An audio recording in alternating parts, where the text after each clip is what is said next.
Hello and welcome to the first Counterweight Common Ground discussion. Our goal is to encourage dialogue between people with opposing views by helping them to understand and explore each other's standpoints with honesty and charity. In this conversation, we will be discussing the following question. Are the problems in Black American communities caused by personality, genetics, and attitudes? With us today, we have Isabel Marston, a philosophy student at the University of Southampton, and Winfield Twyman, a Harvard Law School graduate and former law professor. Before we jump into the discussion, we asked Wink and Izzy to record short videos of themselves where they describe what they believe their Intoculus position is. So here's Wink's take on what Izzy believes. So the proposition for our conversation will be, are the problems in Black American communities caused by personality, genetics, and attitudes? What is Izzy's position? Izzy doesn't believe in free will. I believe in free will. So I could not have dreamed of a better conversation partner. And not only that, not only do we utterly disagree on the concept of free will, we're also fated by the genetic gods to have the same personality type. We're both INFP, introverted, intuitive, feeling, perceptive sorts. So that's a marvelous combination for conversation, where we engage the world the same way, and yet we can square off on the issue of free will. So what does utter disagreement on free will, and yet sharing the same INFP personality, mean for our conversation between Izzy and I? Well, Izzy will view today's proposition through the lens of her rejection of free will and her idealism. Izzy will not question the very premises underneath the proposition. Are the problems in Black American communities caused by personality, genetics, and attitudes?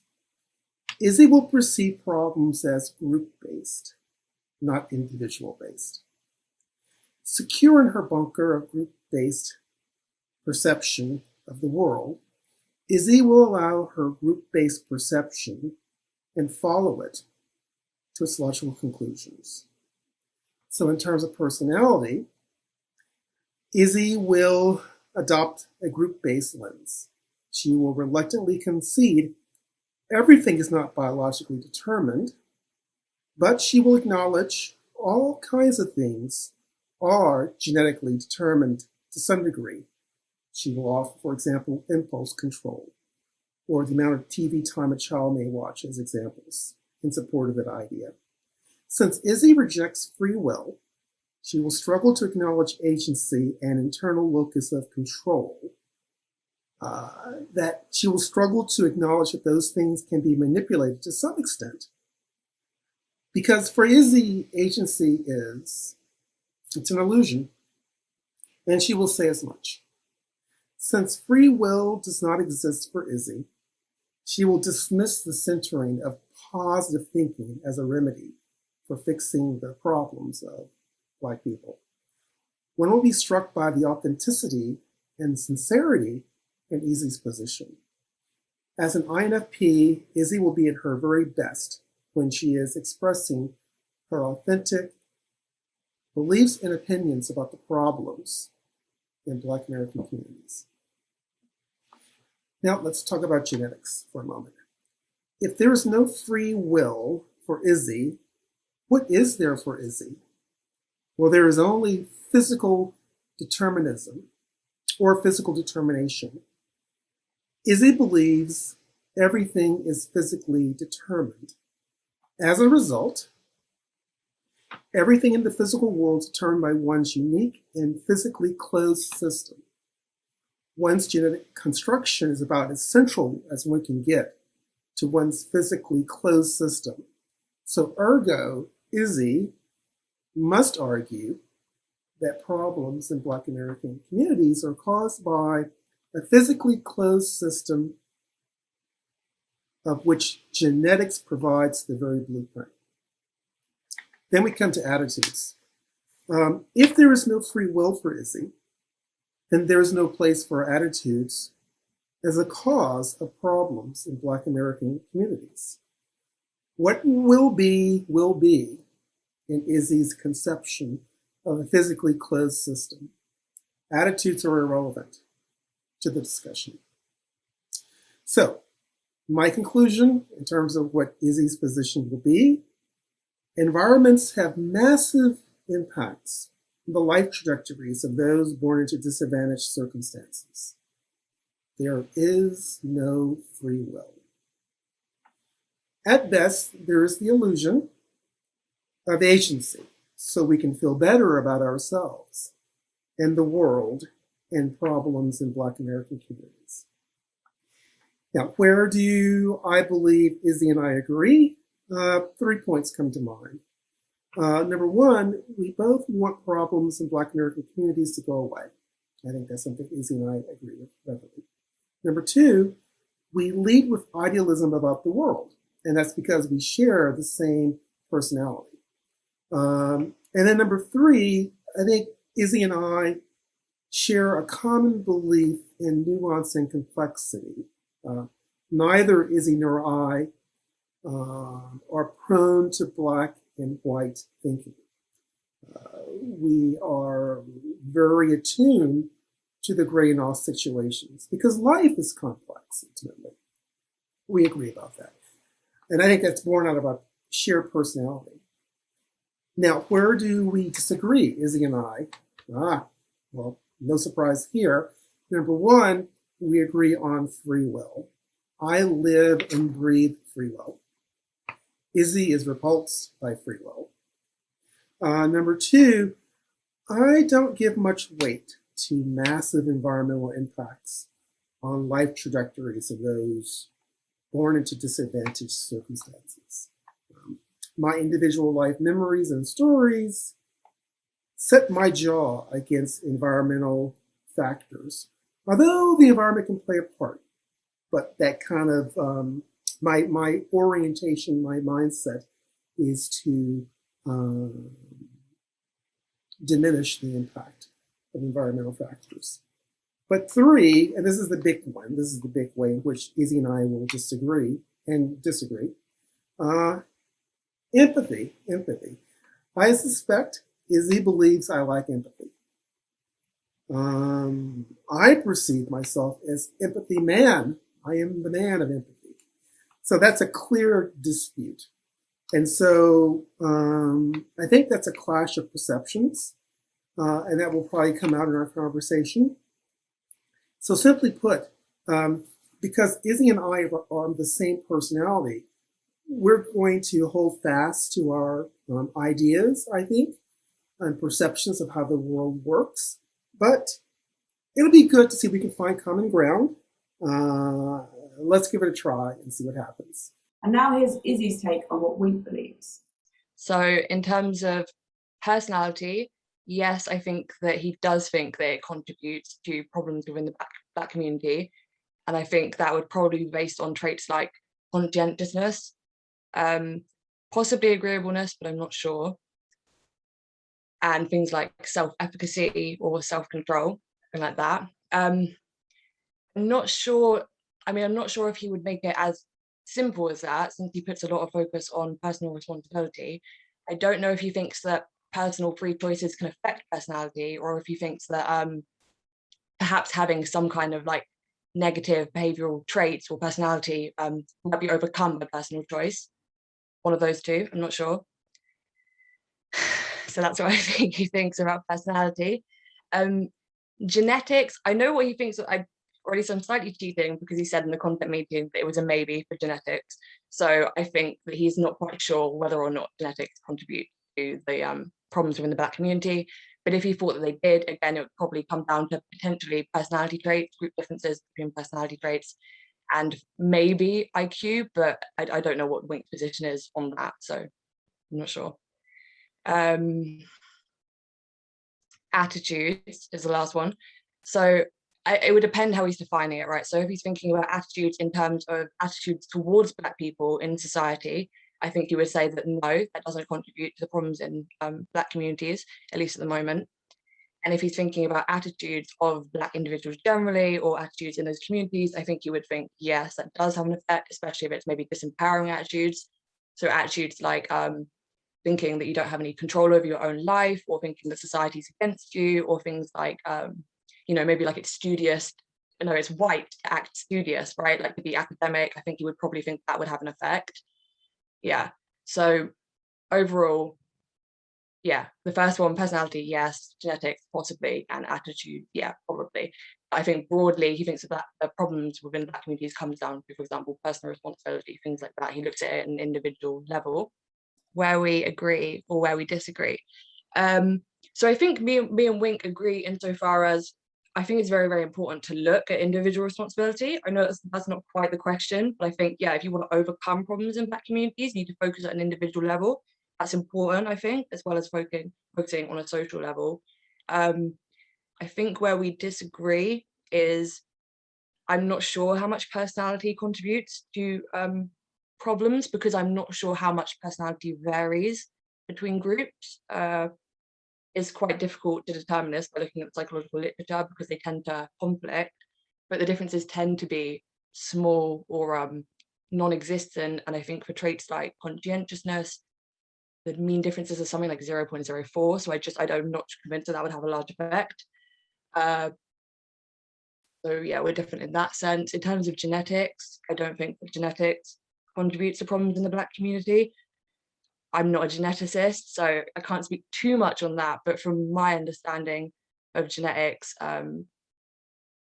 it doesn't seem like complex traits like IQ or personality would have had time to be significantly different between populations within the past 50,000 years, which is the time frame we're working from, whereas phenotypic traits like skin color do have the time to develop and change within that time frame. So I think probably not genetics, but then again, Wink might not disagree with me on that. So I'm not sure. In terms of attitudes, I think we'd probably be quite aligned in terms of our views on attitudes. I think that disempowering messages or disempowering attitudes that Black individuals might hold could have an effect on their ability to do well. I'm not sure if I think that, for example, attitudes towards Black people now have a large effect. I think maybe attitudes in the past might have a large effect. So yeah, that's for three of them. And overall, I think, where would we differ overall? I think you couldn't look at personal responsibility as the reason for problems in Black communities, because if you're looking at group differences and you're looking at social trends, you cannot account for that on an individual level. You just can't do it. It wouldn't make sense to do that. You need to look at social factors. I think probably socioeconomic circumstances is what causes that.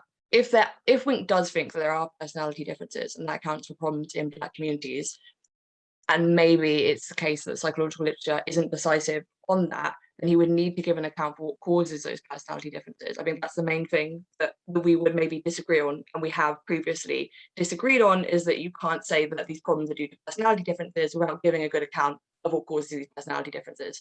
You would need to do that. And in terms of another point, actually, where we agree, I think, is that you cannot simply say that the problems in Black communities, for example, I said earlier that it was due to socioeconomic factors, probably, right? More likely to be living in poverty, having less access to good education, more likely to be in the midst of social problems. I think we would agree in terms of, I don't think that can be easily linked back just to slavery, because the trends don't bear that out. So if you look at the past 100 years, what you actually see is an upward trend for Black communities in terms of accumulating wealth, in terms of having strong two-parent families, all of that stuff, lowering incarceration rates. And then there was a sudden shift. And I don't remember exactly when this was. I think it was in the 60s or maybe it was in the 70s. And then all of a sudden you had these single parent households, and you had massively increasing incarceration rates, and economic growth either stagnated or began to decline. And you might debate about what caused that. You might think, so for example, different, policing reforms, maybe different approaches to policing, or you might think welfare states, incentivizing single parent families, incentivizing people not to work. There are a bunch of different factors that might cause that. But I think me and Wink would definitely agree in terms of you can't just simply attribute that to, for example, slavery. A lot of it might be, or even the fact that Black families have had less time to accumulate generational wealth. That's definitely true, but you need to look at the changing trends. And that's something that I don't think can be accounted for just by racism. Yeah, I am looking forward to this debate with Wink. I think whilst we do have points of agreement, there are enough points of disagreement so that we can have an interesting and fruitful conversation. I think it'll be good. Okay, so now we're going to go back to the discussion. To begin, each participant will have around 2.5 minutes to outline their position on this topic. To ensure that both participants have accurately grasped each other's perspectives, both Izzy and Wink will then repeat each other's positions, ensuring they're both satisfied with how their view is characterized. Okay, guys, so who would like to go first? Yes, I'll go first, if that's okay with Izzy. Yes. Okay, that was an enthusiastic 2 thumbs up. Okay. So, all right. So let me know, Harriet, when I can jump in. Yeah, feel free to begin. Okay. Well, thank you for this opportunity, and it's always a pleasure to have a conversation date with Izzy. And I know we've talked about this issue in an indirect way before, so I'm looking forward to this.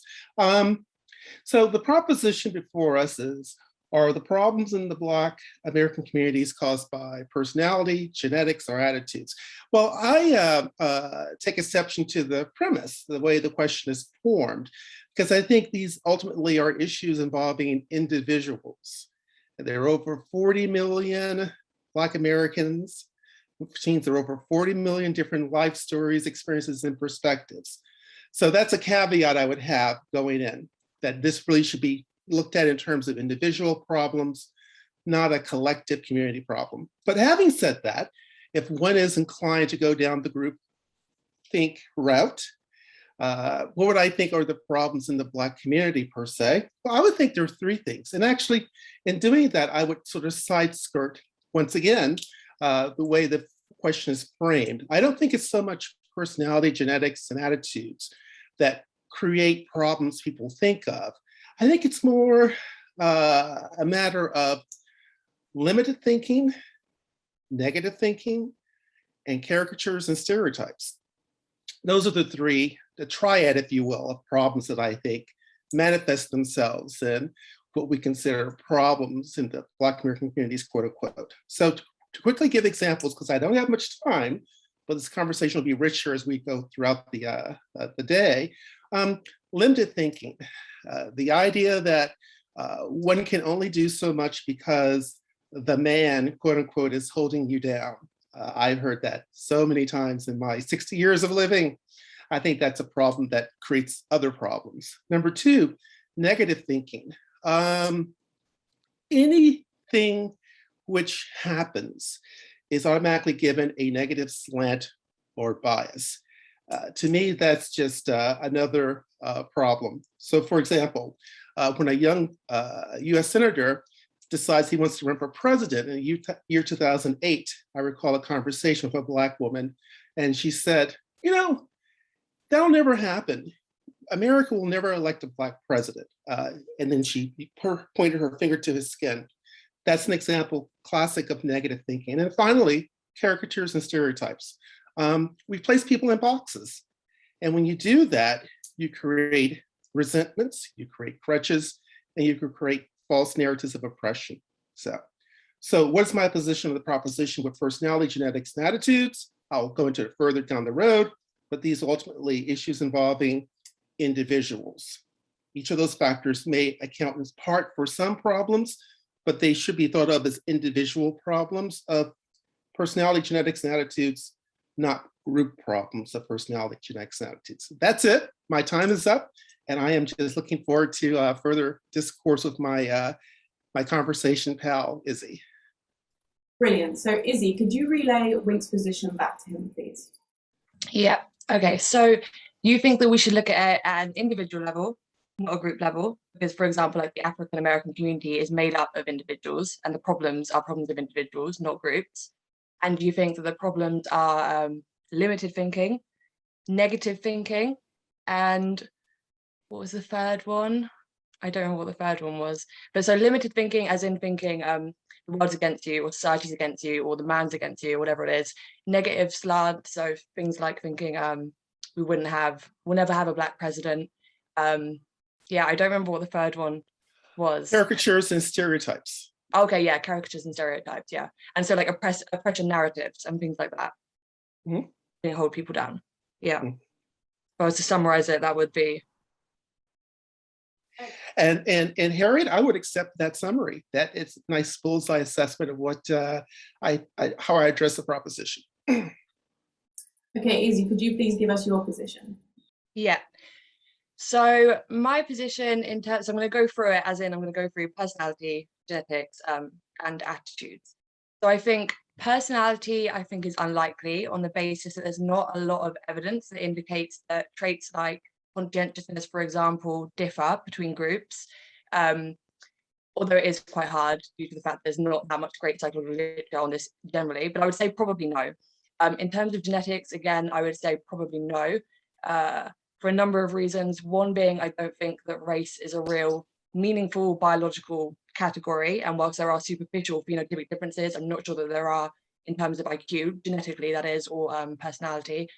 And attitudes, I would say, yes, probably. And there are two ways you can look at that, right? So I think we're looking at attitude. We're looking at attitudes specifically just of the attitudes of Black people as opposed to attitudes towards Black people. I think that's what you addressed it as, Wink. So I think I'll follow with that one. I think, yeah, absolutely, it can cause problems. Same as what Wink said. So potentially oppression narratives, or the idea that you can't amount to anything, or people being given disempowering messages and things like that. And so, Harriet, if I can jump in, I think what Izzy has said is the following. In terms of the proposition, she directly addresses the three suppositions: personality, genetics, and attitudes. Personality, she thinks it's unlikely there are no group differences. Genetics, no, as a cause. She doesn't believe race is real, and so IQ, personality, would not be part of any genetic reason for problems. And then finally, attitudes. Yes, she accepts my angle on things, that it's attitudes of, there's a distinction between attitudes of Blacks versus attitudes towards Blacks. And I think she would agree that attitudes of Blacks could be part of the cause of problems. Is that a fair assessment, Izzy? Yeah. Oh, good. Good. So next, what we'd like to know is what it would take for both of you to change your minds from your current position. So Izzy, what would it take for you to change your mind? Personality, what would change my mind, I guess, would be some actual evidence showing that there were significant group. There are some small group differences, but they go in different directions depending on what studies you look at. So if there was a kind of really large study which showed there were significant differences between African Americans and white Americans on things like conscientiousness, maybe agreeableness, that would change my mind, I think. Or potentially just in like subpopulations, you might think, well, you look at different populations within the African American community, maybe there are differences within particular communities, or maybe the most impoverished communities, so that might change my mind. Genetics, it's hard for me to know exactly what would change my mind, but basically because I don't have enough knowledge on genetics generally to know how you would find out whether or not there's been significant cognitive evolution within different populations. But I know it would have to have occurred within the past 50,000 to 70,000 years when Homo sapiens left Africa. So I guess some evidence to show that, yeah, significant changes have been made in that time frame, or that there's been enough environmental differences so that significant differences would have occurred in the time frame. And attitudes, so I mean, I think me and Wink are quite aligned in attitudes. So I guess so maybe it would be someone, not Wink, but someone else to change my position would have to be something along the lines of showing that attitudes maybe don't have an effect on long-term life outcomes. So maybe you would look at groups and they maybe have the same attitudes as one another, but some do better and some do worse. And so it can't account for that difference. I guess that would be what would make me change my mind. But in terms of actually, I didn't address this in my position, but because it was Wink's position, I'll go into it. So in terms of, I guess, in looking at it just on the individual level, I don't know what would change my mind on that. I think things need to be addressed at the individual level often. But if we're having group differences, which we do have in terms of incarceration rates, in terms of poverty rates, in terms of single parent household rates and things like that, you need to look, I think, at group factors. I'm not sure what would change my mind on that. I haven't thought about it properly. Yeah, I don't know. If I believed in free will, all of a sudden I might change my mind on that. Right. If Wink convinces me, which I think is unlikely, but if Wink convinces me on that one, then maybe, yeah. And Wink? Oh, sure. Well, number one, and Izzy is on the mark. I really am an individual man. I really view all of these issues and problems from a bedrock of individualism. Because you live your life at the micro level of the individual. You don't live your life at the macro level. So when I go to brush my teeth or watch Star Trek, it's not 40 million people brushing my teeth or watching Star Trek. It's me brushing my teeth and watching Star Trek. And I think that applies not just to the mundane and banal in life, but to the epic and the heroic in life as well. So that would cause me to change I would like to hear more development from Izzy as to the individual dimension of these issues, these problems. I guess that's a better way to put it. And we may or may not get there, but that would be interesting to me to hear more from Izzy about how the individual factors into this. In terms of other issues, in terms of what would it take to change my mind, and this will never happen, but this idea of free will, right? I mean, to me, I'm like Mr. Free Will. I think life is nothing but free will, right? From the moment you take your first breath until the moment you take your last breath, you know, maybe 99% of anything and everything you do is a result of your settling upon some course, some objective, some task. And that's irrespective of race, right?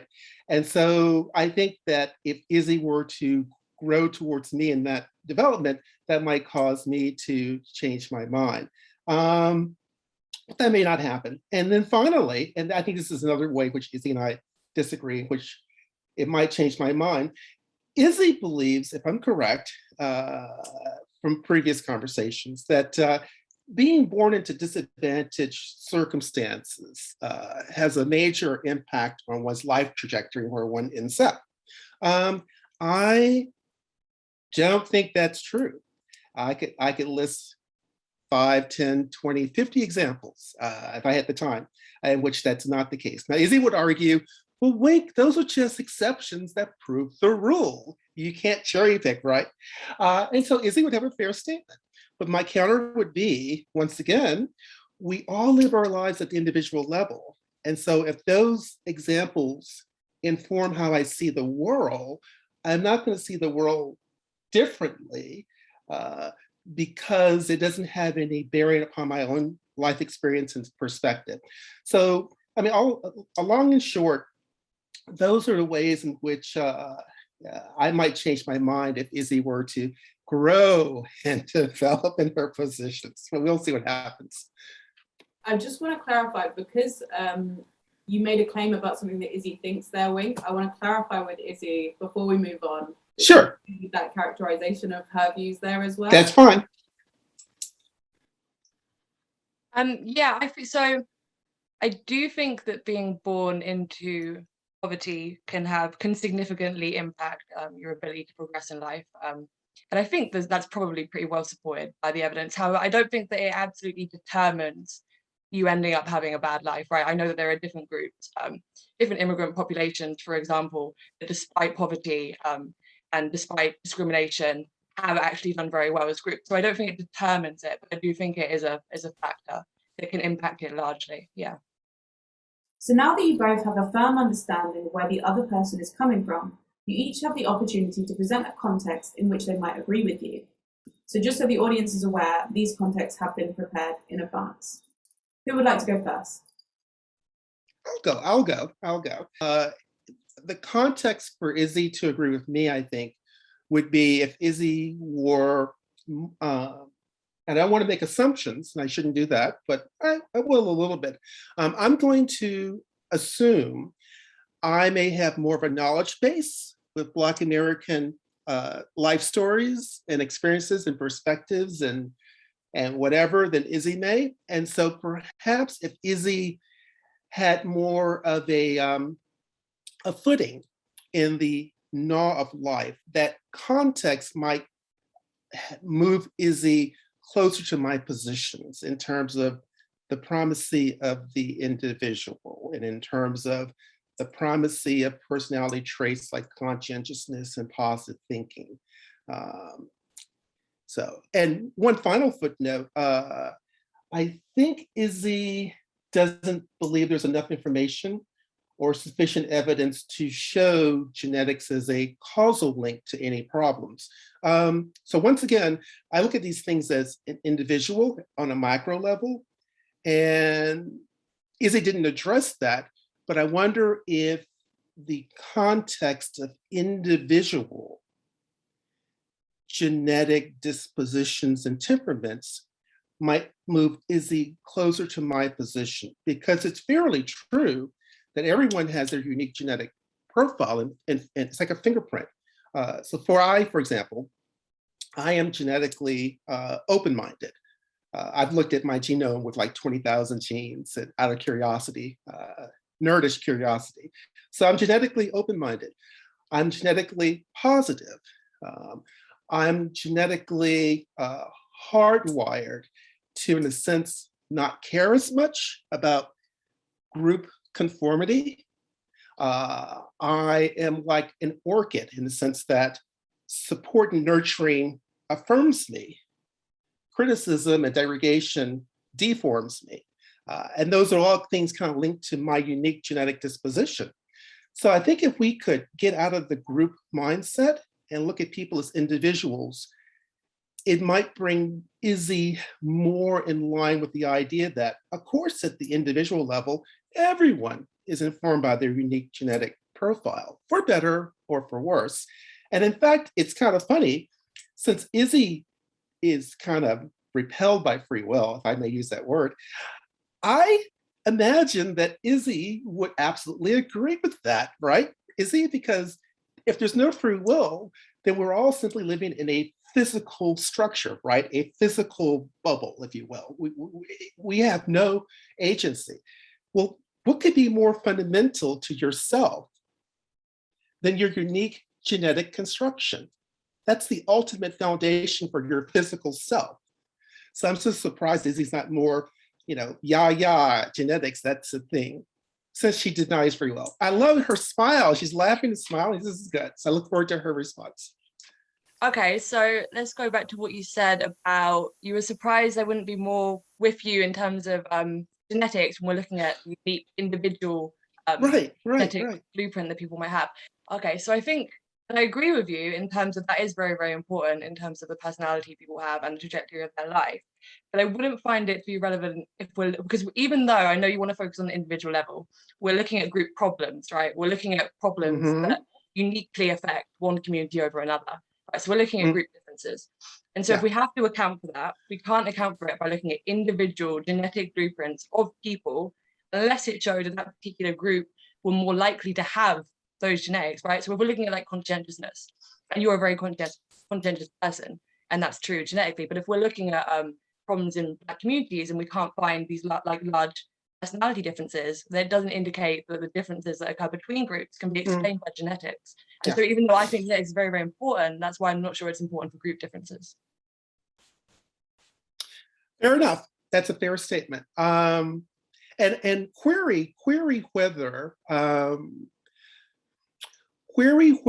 I am resistant to your reasonable proposition, your reasonable argument, because I tend to dislike collectivism. I tend to dislike the idea of collective demonization or collective affirmation or collective sacralization. And so to me, the knockoff effect of accepting genetic group differences kind of takes us possibly in that direction of collective yay or corrective nay. So let's assume a world where we decided, all right, so genetically, Black Americans genetically are less conscientious. So as a result, we're not going to care so much about public policy to make problems better because it's a genetic thing, it's a heart wiring thing. Well, I think that would be a almost an immoral response, because you address people at the level of individual. Yeah, I mean, you may live in a group, but you're still an individual where the rubber meets the road. So that would be my response. It's just that the danger of collectivism in genetic analysis can result in a knockoff effect of just throwing your hands and saying, well, what can we do? What can we do? And and I have to be honest, and see, once again, this is why I'm so much of an individual man, why I'm so much of a Mr. Free Will man. I love Izzy. I told Izzy, she's the first person I've ever met in my life who doesn't believe free will exists. And so I was so intrigued. This is like a conversation date for me, right? I get a chance to explore these issues with Izzy. But in my own life, I can tell you that there's so many ways in which I am my unique person compared to the group of Black Americans. So from my perspective, from my standpoint, I live in my uniqueness every day since grade school. All right. So to me, there's not been so much of a tendency to think in terms of the group or the collective. Does that make sense? I think if I had lived in a more typical collective group setting as a Black American, then the idea of group analysis would resonate more with me. But it's actually the opposite. Final story, now let Izzy talk. When I was growing up in my conservative Republican suburban small town in the South, I remember that one of the themes of life was, as a kid, to never reinforce or affirm stereotypes. To live, you almost had a duty to live counter to caricatures. That was like part of your upbringing as a Black person in a Southern suburb. So to me, it's always disorienting to be in an age and an era where collectivism is on the ascent, because it goes so counter to how I was raised and grew up, which is why I was coming back to my premise. If there are over 40 million Black Americans, there are over 40 million Black Americans' life stories, perspectives, and experiences, sadly, we only hear the loudest voices in the corner of collective thought. We don't hear the silent minority of those people who have lived in individualism from the get-go. So Izzy, is there a place for Blackness?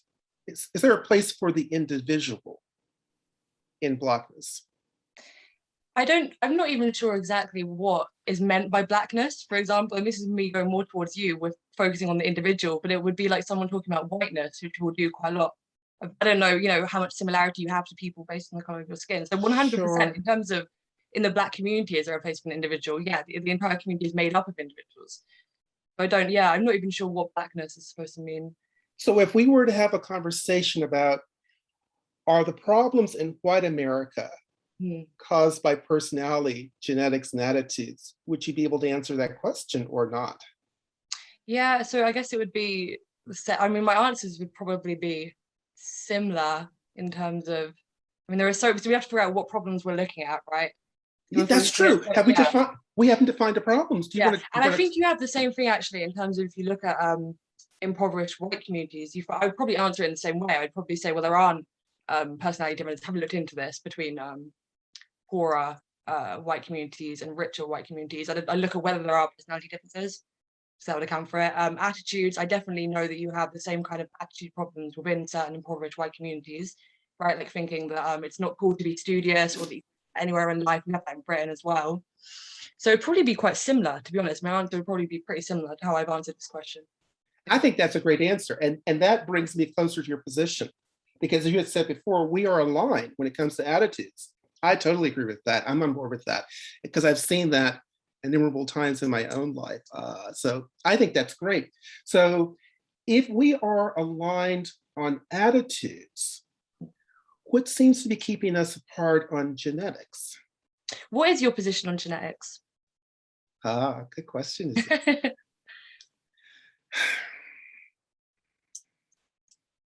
Okay, once again, when I look at the evidence, I'm aware of the evidence. We all are aware of the evidence, right? In terms of IQ, in terms of criminal disposition, in terms of evidence of social disorder, blah, blah, blah.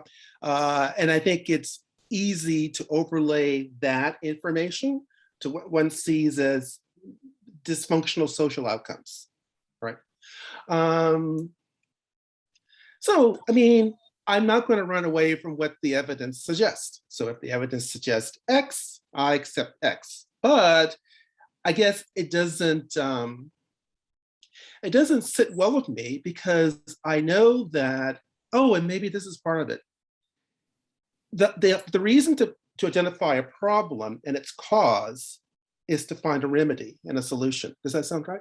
Mm-hmm. So if the proposition is to find the cause of a problem so you can have a solution, I, once again, as an individual, believe these are individual problems that have to be assessed at the individual level. So to me, to make a wide statement that, well, you know, there's just this greater degree of social dysfunction that relates to certain bad genes at the genetic level for this group, that doesn't take me very far in a constructive solution, I guess is my point. And moreover, isn't that kind of demoralizing if you happen to be in that particular group? Maybe, Izzy, as a psychological weapon, Black middle class and Black upper middle class people historically have lived in an intellectual bubble of Black historically colleges, Jack and Jill, Black fraternities, Black sororities. Maybe they have consciously lived their lives in a way where all they see around them reinforces the positive genetic story and not the negative genetic story. Could that be the case? And if it is the case, could that explain my almost mind blindness to your right simple question about genetics? Could it be that I have been so indoctrinated in Black positivism, in Black uplift, in Black triumph over adversity? Could it be that my bubble has been so nicely kept for me, similar to that of, say, a young Coleman Hughes or a young John McWhorter or a young Stephen Carter? Could it be that my very upbringing renders me blind to genetic realities that you are quite willing to force me to address because you may come from a different bubble? True? Yeah, that's possible. But what genetic realities you do? So what do you think the genetic story might be? So do you mean you haven't thought about it because you happen to be surrounded by people who are obviously genetically blessed? Yes, yeah. exactly. So for example, let's take criminal dysfunction. All right.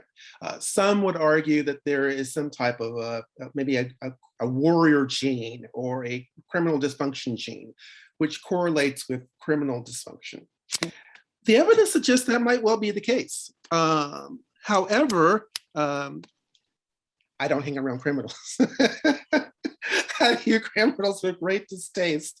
I view criminal, well, I won't go too much further, but yes. So that world is so totally alien to me. Now this raises an important question, Izzy. To adopt the modern lingo, could it be that I am in fact so quote unquote white adjacent that I have lost the ability to see life through a Black lens? What do you think about that? It's possible, but again, so I think in terms of if we're trying to look at a genetic story, right? Yes, then what would show whether or not problems were caused by genetics wouldn't be life experiences, right? It would be data, which anybody could find. So it wouldn't be life. So even if you'd spent your whole life in a criminal surrounding, that you might not have then thought, oh, this is genetic. In fact, you probably would have thought, well, this is social, or this is poverty, or this is some of those other factors. This is genetics that's leading to this. Yeah. Well, why wouldn't you go to the genetic route if you were in that subcategory or that subgroup? Why would that not appear on your radar screen? Because there's so much more obvious things. So if you're looking around you and the schools are all terrible, right? and half the people you know have been to prison or are coming out of prison, and people have been traumatized, and you can hear gunshots as you sleep. I think your first thought would be, well, the problems are caused by the surroundings that I'm in, as opposed to the problems are caused by my genetics or whatever it is. But I think I don't think the problems are caused by. So if we were to look at criminality generally, I think you probably would find that the kinds of people who end up going into criminal behavior, they might have similarities genetically. So maybe they're lower in conscientiousness, maybe they're higher in assertiveness, too high in assertiveness, low on agreeableness, right?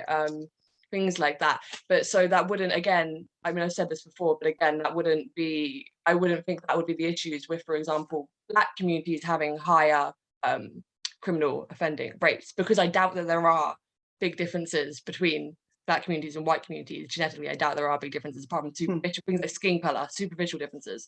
Sure.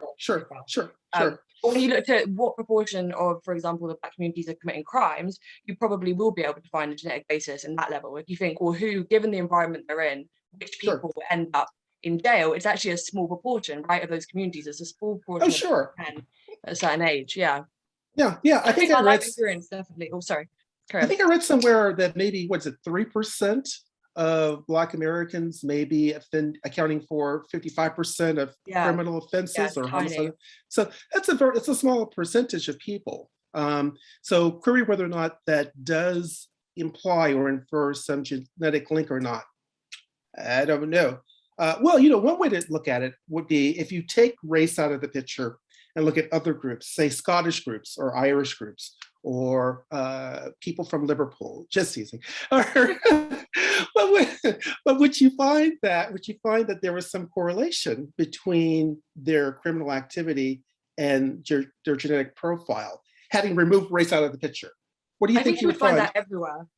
I think you find that everywhere. So you might have certain people who go through similar life experiences, whatever that is, could be positive or negative. You can say they've grown up in a similar area, and the number of people out of that might act in a particular way, so might react to, let's say, the negative life circumstances in a particular way. I think they will tend to be closer to one another genetically. So you might have, if you had a whole group of people, some of them are extremely high in conscientiousness, maybe some of them are, they have lots of empathy, whatever it is, and you put them in a terrible circumstance, the likelihood is they're not going to be as likely to grow up into poverty or into crime or to grow up and abuse drugs as people that are extremely low in conscience. You're going to find that anywhere and everywhere, I think. Yeah. Okay, now Izzy, could you please outline a context in which Wink might agree with you? Okay. The context in which Wink might agree with me. Okay, so I need to remember where we disagree, in fact. So True. So I think it was personality and genetics. Right? And with personality, you thought there was evidence of group differences, goes towards conscientiousness, variability, and the very subculture. Small. Yeah. So I think, I'm not going to speak for you, but you can tell that I very much come at it from an individual lens as opposed to a group-based lens. Yeah.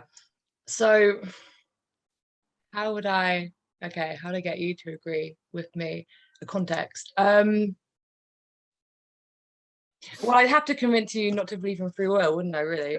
That's right, Izzy. You believe in free will, and you couldn't just put it at the individual level, so I assume in that way. In terms of, personality, I was going to say, so if there are no personality differences between different communities, for example, then you couldn't use that to account for any differences, but I'm not quite sure whether you actually think that there are personality differences between groups, or you just think that's individual. So I'm not sure, and I'm still not quite sure what you think about genetics. So I'm not sure what you think in terms of did genetics contribute to the problems in the Black community or not? They're not genetics at the individual level. But even though I know you hate looking at things in groups, but I'm not sure whether you think there are genetic differences between groups or not. I haven't answered the question very well, have I? The context in which we could agree. If you stop believing in free will, basically, I think then you might agree with me more. So I think our options here will either be for Izzy for you to outline the arguments against the existence of free will, given I think if that lies at the crux of your argument, which I think might be I don't know if it lines at the crux of my argument, but I guess it's implicit. Sorry, at the crux of your disagreement with each other. Oh yeah. Yeah. I think the other thing that would be good to do would be to get you to outline whether or not you think genetics impact Black communities when looking at the group level, Wink, if that's something you speak to. I don't know if you guys want to. And personality, yeah. Yeah, Wink, do you think that there are group personality differences? Well, I haven't looked at extensive data or research. That would intrigue me. That would be interesting to know. I wonder, but I do think, for example, you identify conscientiousness and agreeableness as material and relevant to this discussion. I would also add open-mindedness, because remember, my initial critique went towards limited thinking, negative thinking, as well as caricatures and stereotypes. But query whether open-mindedness is a way to address the problem of limited thinking and negative thinking. Because if you're open-minded, your orientation is to accept the larger world, to engage the larger world, to always look for bases of commonality, not bases of differences, right? To always see a brighter day beyond the horizon, to not always suspect that the slaver lies behind the next corner or in the next alley. So yeah, I would have listed open-mindedness as a personality dimension. And I don't have any data or research, but I kind of, go ahead. I think actually, because I didn't really think about it that in those terms, but some of the studies looked at, I think there are small differences. They're all small differences, but a significant difference, I think, with open-mindedness. So what you just said, I think there is evidence that supports that's actually true. And how does it cut the evidence with open-mindedness? Yeah, so white people tend to be more open-minded than in terms of the personality trait, yeah, than Black people. The small differences, I don't remember them off the top of my head. And again, one of the issues with psychological studies is they're often not that well replicated, and there is kind of a lack of studies on this. So I wouldn't want to say anything definitively. Sure, but you might be right. Well, and that's a way in which I've now moved a little bit. If Izzy can show me evidence that there have been studies that are replicated that show some differences group-based when it comes to the dimension of open-mindedness, then I would accept that. And I think that that would logically be a causal factor in problems, in group problems. Yeah, that would make a lot of sense to me. And that, of course, with my lived experience and how I began this conversation. Notice I focused on limited thinking, negative thinking, and caricatures and stereotypes.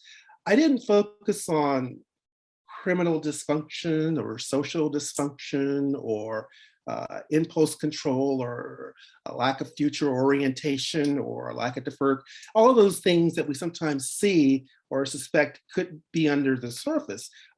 These are the things to me that seem most glaring and most apparent as one lives one life, right?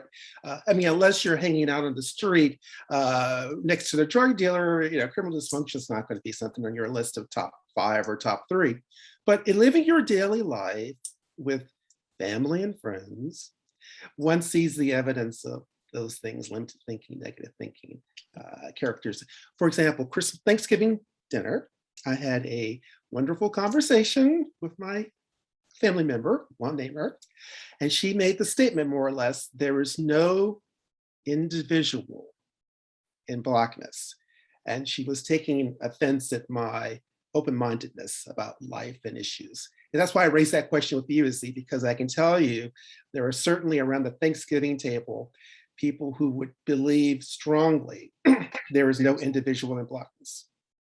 That, to me, is limited thinking, negative thinking. Yeah, I would agree. And also, sorry, Harriet, because I know if you wanted to say something, but I would like to come back to potentially at a later point, get your thoughts more on what you think you can do in terms of negative thinking, limited thinking, or potentially being in, for example, like victim states. Because I think, about how to address that. I think maybe we might have some differences of opinion on that topic, maybe. But Harriet, did you want me to do the free will thing? Yeah, I was just thinking back to something that Wink said earlier about his attitude towards criminals. And I wondered how much that impacted the way he thought about the problems that face Black American communities. And I think you outlining your why you believe there's no such thing as free will, if we took on that viewpoint, it may change his perspective towards criminals. So I thought it could be an interesting road to go down if you guys are up for that. Yeah, cool. I mean, I can give you like a super brief, like 2-premise conclusion argument against free will. I think that's probably the simplest way to formulate it is usually this. So everything in the world is either caused or uncaused, right? You agree? Okay, so if everything is caused, if everything has like a traceable causal history and we're in a physically closed system, a causally closed system, then you have no free will in the sense that you do not have the ability to do other. That's how I'm going to define free will. So at any given moment that you make a decision, you do not have the ability to do other because you can trace back the causal history.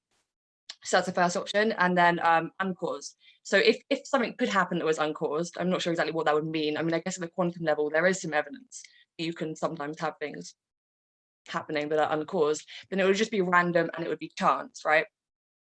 There wouldn't be, you'd have no control over it. So the only 2 options in the world are caused or uncaused. Neither one allows for free will, therefore it's conceptually incoherent. You don't need to do any empirical work whatsoever. You can figure out a priori that we don't have free will. So that's the simplest argument for against free will, yeah. And Wink, do you want to outline why it is you do believe we have free will and potentially respond to what Izzy said? Okay. We might have a different definition of free will. That might be where we're disagreeing, maybe. Well, Anyway, sorry, carry on. I mean, that could very well be it, because I think that there are many causes in one's lived life. The cause could be genetic, right? I mean, I am probably caused to be open-minded because of my genetic disposition more than other people might be. I am caused to have a great memory more than many people in my circle because I have an abnormally large hippocampus, which is genetic. It's true, Izzy. Have you lived there? I am caused to really go my own way because of my genetic disposition, right? I mean, so those are all things that are part of this physical closed system. But I could argue it's the genetic disposition that then causes you to do X or Y or Z. You're still acting. You don't always have to go through genetic disposition. So for example, I could be closed-minded about something I wish to. My wife would tell you that happens all the time. So yeah, I could choose to be absent-minded and forgetful. It happens all the time. My wife would tell you. I could choose to go with the flow and conform. Yeah, it happens sometimes. So because of those exceptions to the rule, that's why I think that there are many ways in which cause factors in. You can be caused to do something because of your genetic disposition, or you can exercise the self-discipline to go counter to your disposition. That's only because you have free will. That's my response. So I wouldn't count those as exceptions to the rule. So what you describe as exceptions to your disposition, which are not exceptions to your causal history, right? Mm-hmm. So let's say you decide, well, I wish to not be conscientious in this particular moment, even though I'm genetically disposed. I've done it. that was caused by something, right? So I wouldn't call that a free choice. It was physically determined by prior causes. Whoa. Everything that you do. Physically determined by, okay, so in this hypothetical, what's the previous cause that would cause me to diverge from conscientiousness? So it would be a particular brain state. So I couldn't tell you what it was, but it would be a particular brain state. If we looked at if we were to like do an MRI scan or whatever it was, we would kind of look at the molecular level, you would always see like something causing the other thing. Everything that you look at, it's if you think it's physically closed, right? We have a causally closed system. You can trace that back for everything that you do. So at some physical level, you will see the prior cause for it, and you wouldn't have had an ability to do other than you did. So when you wish not to be conscientiousness, you think, well, I chose that. I could have chosen something else. But if everything was exactly the same, your brain state was in exactly the same position, your environment was exactly the same, you couldn't have chosen to do something else. You just think you could. It's the theoretical ability to do other, but you didn't actually have that ability. That's what I'd say. So they're not exceptions to the rule. Wow. But okay. So how do I explain my self-conception of my life story, which just seems to be thousands upon thousands of choices leading to X direction. And at every step of the, what did you say? Illusions. Oh, illusions. Illusions, yeah. So what's reality? I mean, I sometimes think there's an idea in philosophy called epiphenomenalism, which is essentially consciousness is just kind of like they sometimes describe it as like the foam on the waves. Like it's produced by, for example, your brain consciousness, but it doesn't have any causal like mental causation. There is no such thing. That would be the idea. So it's essentially like you're experiencing yourself as if you're making choices all the time, because you have these coming into conscious experience, you have your thoughts, everything like that, but actually you don't have any real control over what's happening. So it's kind of like watching something, but whilst under the misapprehension. Okay, wait. So if that's true, Izzy, what I you're don't know saying if is epiphenomenalism is true. That would be the Sure. extreme end of that view, but if that were true, then you're suggesting that a little 4-year-old kid living in 1965 in Chesterfield County, Virginia, that little 4-year-old kid in 1965 could only end up here this morning talking to Izzy on Zoom. yeah. Unless we have quantum indeterminacy. So the other option was some things are uncaused. I mean, I don't know if that can affect things at this level, right? Because that's the quantum level. Right. You might think that could maybe trigger things off course, but that obviously wouldn't give you free will, right? So how do you account for intervening events that are unforeseeable, such as near-death experiences? I mean, unforeseeable and uncaused are not the same thing, because one is about your ability to know whether or not something's going to happen, and the other one is about actually what has happened, what will happen, what's determined. So are you suggesting that the near-death experience was determined in advance? Mm. I'm not sure I buy it. I hear the point. It has a causal history. You could okay. So for example, I've had many occasions when I have been walking to work one morning, thinking good thoughts, walking across the street, I see darkness, points of light in the distance.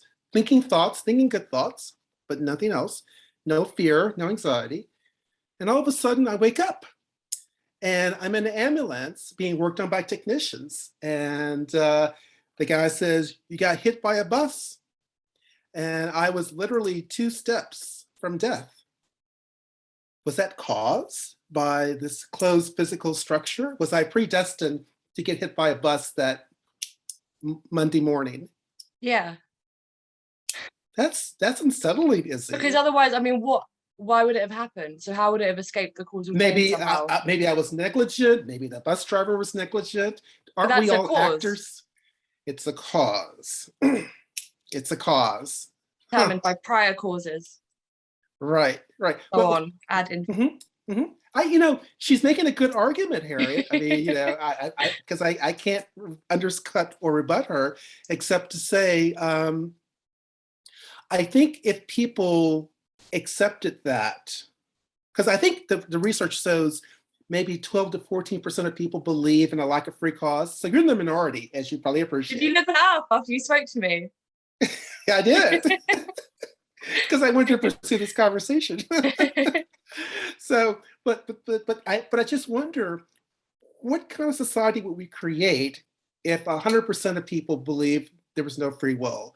Wouldn't you have rampant immorality, rampant murder, rampant desolation? Wouldn't it be a horrible society? Maybe it is an illusion. Maybe it is an illusion because we need to have some structure in place to keep the ship going down a respectable course. Potentially. I mean, I think, it could well be. It made me miserable for a while. So, I do think that's definitely a possibility. I believe very strongly in the illusion of free will and the psychological importance of it. And so I believe very strongly in having self-efficacy, or believing that you can have an impact on the world. That's psychological to me. It's not really about the fact of the matter. So you're bringing me around, Izzy. So if I accept your position, then you must accept a position that genetic construction explains everything, because that's the ultimate closed physical space. I mean, I wouldn't different. I mean, if we're just talking about causes, I wouldn't differentiate between internal, like genetics, or environmental. Right. A cause is a cause, right? Yeah. So you must conclude that genetics is indeed a cause of problems for Black Americans. Because I don't that's know part of your. why would I need to? I mean, no. Why would I need to? Why would I need to accept that? Explain more. Oh, because that's the ultimate lack of free will, right? Because you're born as you are with the DNA and the chromosomes and the segments that you have and the alleles that you have. You have zero control over your genetic construction. Would you accept that? Yeah. That's the ultimate lack of control, the ultimate lack of agency, free will, your genetic construction. Yeah. So that I would only need to accept that if it were the case that environmentally everyone was exactly the same and you were having the outcomes. But why does that? Or if there were evidence and there were genetic differences, because if there are no evidence of genetic differences, then whether or not you believe in free will doesn't come into, like, yeah, you wouldn't need to accept that genetics causes the problems if there were no evidence of genetic differences between groups, because they couldn't cause any differences, they couldn't account for any differences. But I think you and I have kind of danced around the idea that there probably are some discernible genetic differences between groups. Like what? And once again, it's not something I've really researched that much, but I suspect there are probably differences in terms of the body's ability to accept kidney transplants or the bone structure of different groups, or the prevalence of the warrior gene, quote unquote, in different groups. Some would even argue, and I'm not arguing that cognitive ability might be one of those discernible factors. So if you presume there's some differences, then that is a result of your constructive construction, which you had no agency in the creation of. You came into the world as you are. All of us do, right? So, I mean, you didn't ask to be born in England as you are. I didn't ask to be born in Virginia as I was in our respective age. But you know what? That's it. Because maybe there's no free will, but because there's no free will, we all have a duty to impose a structure on reality. And it's the imposition of the structure that gives all of our lives purpose and meaning. And so it is the highest order that one is called for, is to live a life in pursuit of purpose and meaning, because then you avoid the abyss of 100% lack of free will. And that truly is an abyss, a black abyss, right? A dark abyss. It is, yeah, I'd agree with you. Right. So maybe we agree, it can be, actually. So do we agree that if there's no free will, that means we all have an obligation at the highest level, a duty, to live a life in pursuit of purpose and meaning? Do you agree with that? I mean, if I was assessing that as a philosophical claim, I would say no, because there's quite a leap between those two things. And you need a lot more argumentation to establish that. But in terms of, I mean, I think it's extremely important for people to pursue meaning and purpose. And I think it's one of the best ways for people to be able to overcome challenges, right? And I believe that very, very strongly, even though I don't believe in free will. So I partially agree with you. You partially agree with me. In what way do you not agree with me? In terms of figuring out what moral duties and obligations we have and so on, I think it's quite hard to establish whether anyone has a duty to do anything. I mean, you might say the world would be better, people would have higher well-being, whatever it is, but then if you want to add on, we have a duty to do that, you need to argue for that quite strongly in terms of getting driving an ought from an is. I would argue, Izzy, that in human history, in the history of human mankind, we do not remember those who lived lives of naught. We don't remember those who lived lives of meaninglessness. We remember those who, for whatever reason, and I think maybe in fact because of their genetic construction part, lived lives of duty. They lived lives larger than themselves. They saw cause and purpose and meaning larger than their unique individual. This is why we still live in the wake of people like Holy Roman Emperor Charlemagne or King Henry III, or we live in the wake of George Washington or Thomas Jefferson. Everyone's not called to live their lives in such high duty, but I do think that we remember those lives because they best save us from the darkness of a lack of free will. Yeah. So to me, duty comes from the sense that you are leaving the most effective wake once you're gone in life, right? Duty arises from the idea that you owe something to the larger community of humans than just your own personal spiritual nourishment, your own personal profit and gain. To me, duty is pietas. It's a Roman virtue. Duty is one of those Roman virtues that we see dating back to ancient Rome. And I think that's when we are at our highest as humans. So I would say that's kind of why we need to do duty. And so duty frees us from the darkness of a lack of free will. So here's the question, Izzy. If that's true, maybe the real problem facing Black America is a lack of duty. Izzy, is it not personality, not genetics, not attitudes? Is it that lost sense of duty, of pietas, that most confounds and bedevils Black Americans? I mean, so I don't know if I could answer whether or not it's the most important cause. Sure. Just because I don't know, right? I just can't tell you that.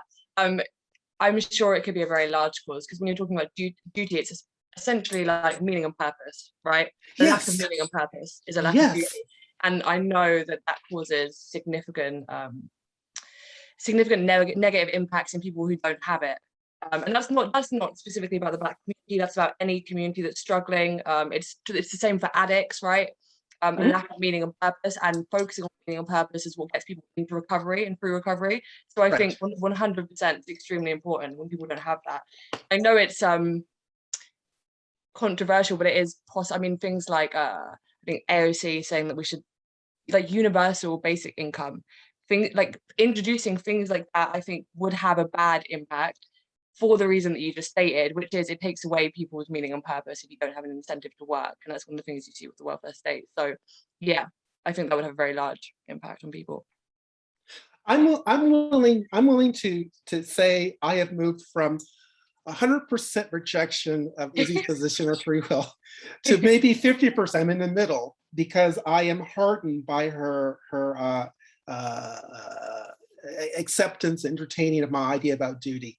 And I think that's how you reach common ground. You look for things that you can find commonality in. And I tell you, you don't see it nowadays when you look at social media or when you read various academic pieces. But there was a time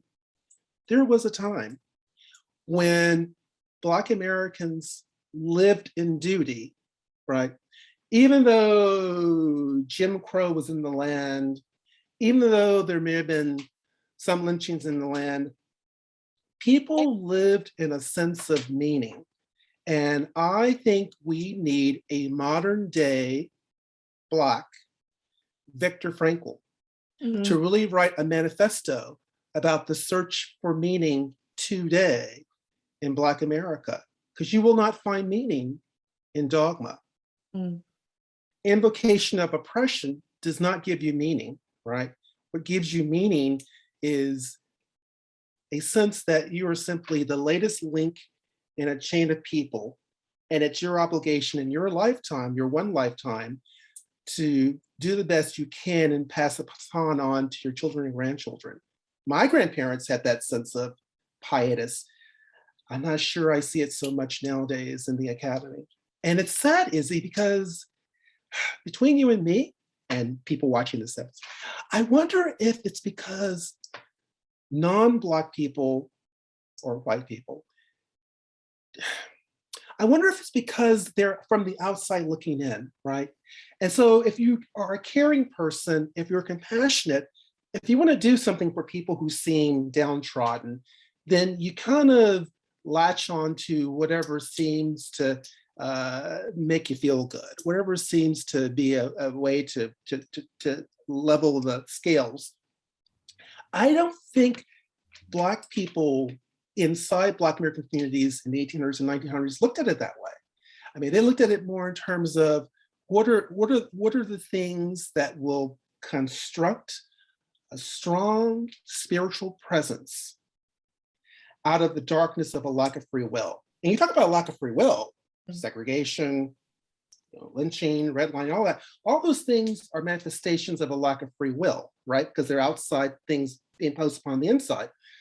But it's when people on the inside lived by a creed of duty, I think is when people were strongest from the level of the spirit. So like I said, I think that if we were to decide there's no free will, then with that conclusion must come the strong affirmative duty to resurrect and reconstruct a sense of duty in Black America, because it's the lack of that duty, purpose, or meaning that is more important than personality, more important than genetics, even more important than attitudes. What do you think, Izzy? Yeah. I mean, yeah, I agree with a lot of what you say. I guess the question is, what do you do about that? How do we incite our spiritual revolution for meaning and purpose? What do you do? Well, do you think you and I, by having this conversation, are modeling that? I say yes and no. I say yes because, good Lord, how much I thirst and hunger for courageous conversation. I live, Izzy, for conversation outside the constraints and bounds of dogma. I just want to write life plainly, as you do, right? I don't want to feel like I have to check off semantic boxes here and there. But the downside, Izzy, and it's so vexing, Izzy, I think within Black Americans, there is this sense, almost a religious sense, that if you're too friendly with people who are white, you're seen as less Black. So the haunting paradox is, the more someone like me, or Thomas Chatterton Williams, or Coleman Hughes, or John McWhorter, or Shelby Steele, or Glenn Lowry, you know all the people, the more we talk plainly about life, the more we are rejected by our racial group, which is why I, as an individual, have such animus for group-based thinking, because group-based thinking is simply repression for the intellectual. Group-based thinking is simply a straitjacket for the human right to choose one's own words. There's nothing more fundamental to being a human than the ability to say, no, I don't think racism is a big deal. I think prejudice is a big deal, or bigotry, but not racism so much. Or to say, systemic racism, nah. How about individual prejudice? You know, my Lord Izzy, I have come across more prejudice against white people in my space than I ever have against me as a Black person in the past year or two. That's just honesty. I'm just being honest. For example, the conversation about there is no individual in Blackness. Well, what the hey? What am I to do with that? If I'm looking about an individual, how do I coexist with that philosophy, that mindset? So Izzy, you tell me, can we model this spiritual revolution if there is such animus against crossing the color line within Black America? What do you think, Izzy? Oh, that's a big question. I don't know how to answer that. Yeah, well, maybe not a big spiritual revolution, but a slow step by step. I think that's what's happening anyway already, right? People are getting, more and more people are speaking out. It's happening. People are still scared about doing it, but more and more people are speaking and saying what they actually think. And I think over time that can have helpful, but I don't know, or maybe everyone will just become worse and more oppressive and people will say less. I'm not sure, but I think it's going in the opposite direction in some places at least. So I think that will help. I think. But Izzy, there's no free will. If there's no free will, what are we doing here? How can we decide to create this spiritual movement or not, right? If we lack free will. It's an illusion. It just either happens or it doesn't, but whatever comes out my mouth, I have no control over. So now that you've both had the opportunity to gain a deeper understanding of each other's positions, we'd like to ask you to think back to how you characterised your Intocula's views before we began the discussion. Wink, do you feel that your portrayal of Izzy's position was accurate or fair? And can you tell us why or why not? No, I think I did a good job summarizing Izzy's approach. And I think that what I really appreciated in our conversation was that we immediately sought common ground. We recognized that we kind of agreed in terms of attitudes as a causal factor for the problems in Black Americans. For various reasons, we had an interesting song and dance around genetics as a causal factor. Personality, I think we probably see eye to eye, but we may lack the replicated studies to speak with more definitiveness. For me, the real breakthrough was coming in, I knew Izzy was repelled by free will. And I found that just extraordinarily exciting and was eager to challenge her. And then upon further questioning, I realized that, well, no, you really don't have a good logical retort to her other than just this emotional reliance upon stories in your life, which can easily be fit within her physical closed space understanding. So she kind of moved me to 50% opposition as opposed to 100%. So that's a credit to Izzy.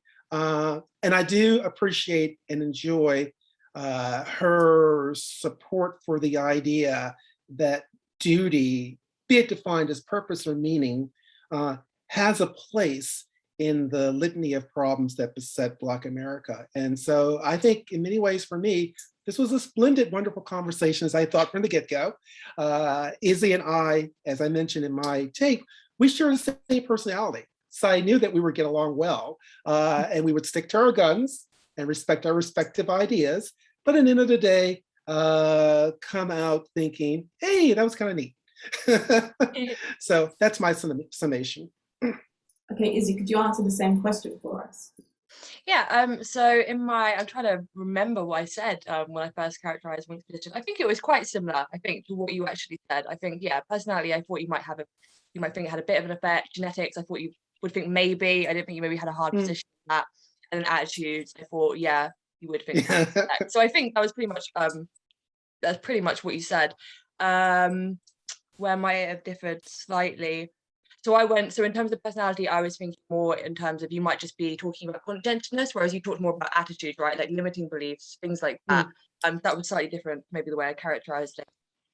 In terms of where we've moved, I think you've swayed me slightly on. So we began aligning with attitudes already, but I think the degree to which I thought it might have affected the problems is less than maybe where you started. But I think I've come over slightly closer to where you are, in terms of thinking it could have maybe a really significant effect. So yeah, I think I've changed my view in that way. And I already think, I agree with you about we need to think at the individual level. I just don't think we can only do that. But I agree with you about the importance of it and everything like that. So I think this has been a really good conversation. I really enjoyed it because I feel like I have more stuff I want to say to you, but there's a time. I feel the same way. We'll have to have a separate conversation date, Izzy. Yeah. Izzy and Wink, thank you so much for taking part in this conversation. And we hope you've all enjoyed the first episode of our new series, Counterweight Common Ground. We're going to be back soon to bring you more open dialogues like the one you've just watched. And in the meantime, you can find more of our resources, articles, and videos on our website. Thanks so much for watching, and we'll see you soon.